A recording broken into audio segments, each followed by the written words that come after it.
Old boy, Eh? you hear say I go market yesterday to buy garri, and na 2 cups of garri they say to me for 1 naira. You don't hear that kind thing before? I be reach your place. Now wow, the thing too much nowadays. So tell 1 naira not the fit to buy 10 cup of water of something again.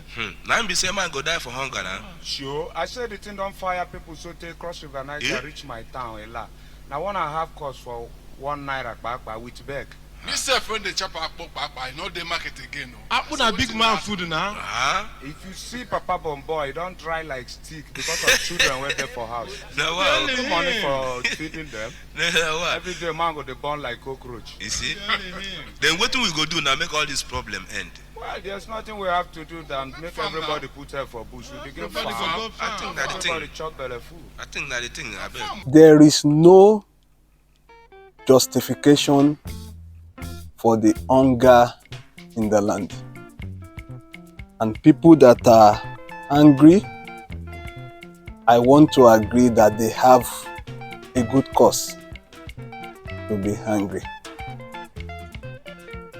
There is reforms going on in the country, no doubt.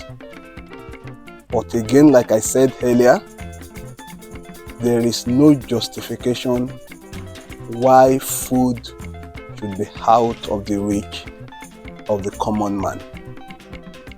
There is no justification. I would not want to be told, because I know that there is global inflation. I know that the Ukrainian-Russian war has impacted the global economy. I know that things were bad before the incumbent administration took over. I'm aware. However, I insist that there is no reason why food should be out of the reach of an average Nigerian. And so, if people say protest is the next option, perhaps they have a good reason. But if we look at previous protests in our land and how it has ended, there may be need for us to have a second look before we embark on a protest this time around. I remember the EndSARS protest about 4 years ago, thereabout. I took an active part as well at that point in time. And the way it ended was not what we expected. People protest all over the world, but it is unexpected that the basic amenities, the reason we are fighting, the insufficiency that people would go ahead to destroy even the little that were made available. I couldn't bring myself to imagine that some guys, under the pretense of protesting, would burn brand new BRT buses in their hundreds. They burned courthouses in Lagos. They looted shops of average Nigerians. People that were suffering, the hardship as at them. So because you are protesting, they added to their pains. Those were no government officials. And lives were lost. The recent protest in Kenya took the lives of 35 youths.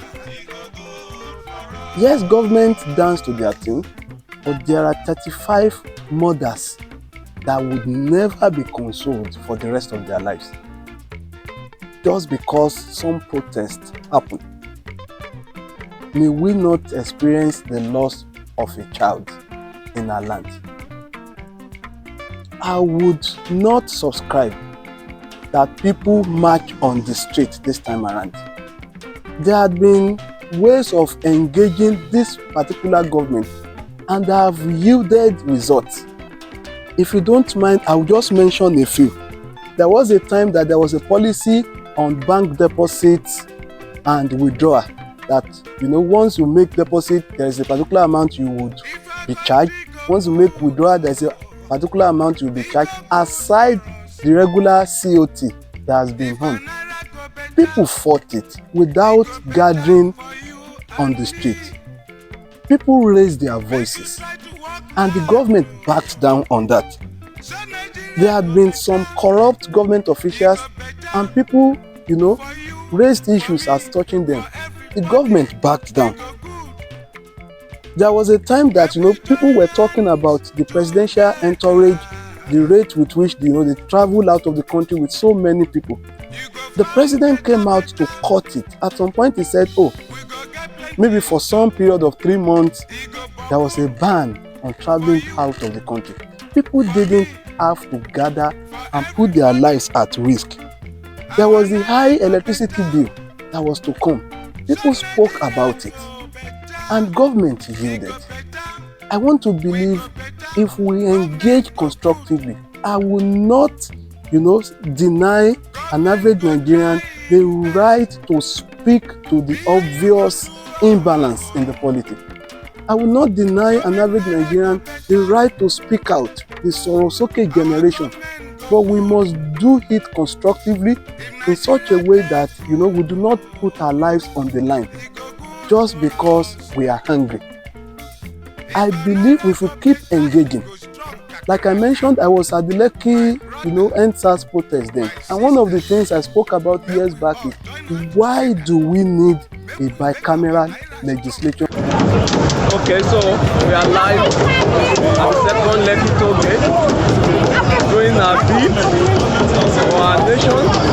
Directly in front of me is compared to contributing our own quota.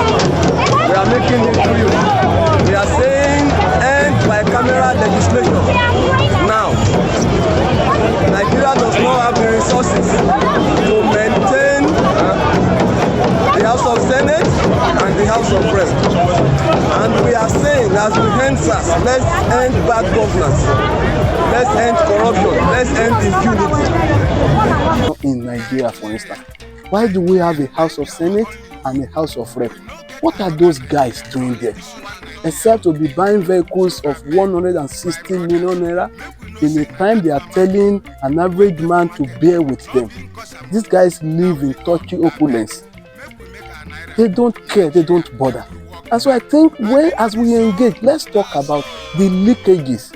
How is this present government leaking out the insufficient resources? Those should be our engagement. We should talk, social media, people are hearing their opinions without putting your lives in the way of harm. This would be my humble suggestion, and may God bless our country, Nigeria. Thank you so very much. Bye.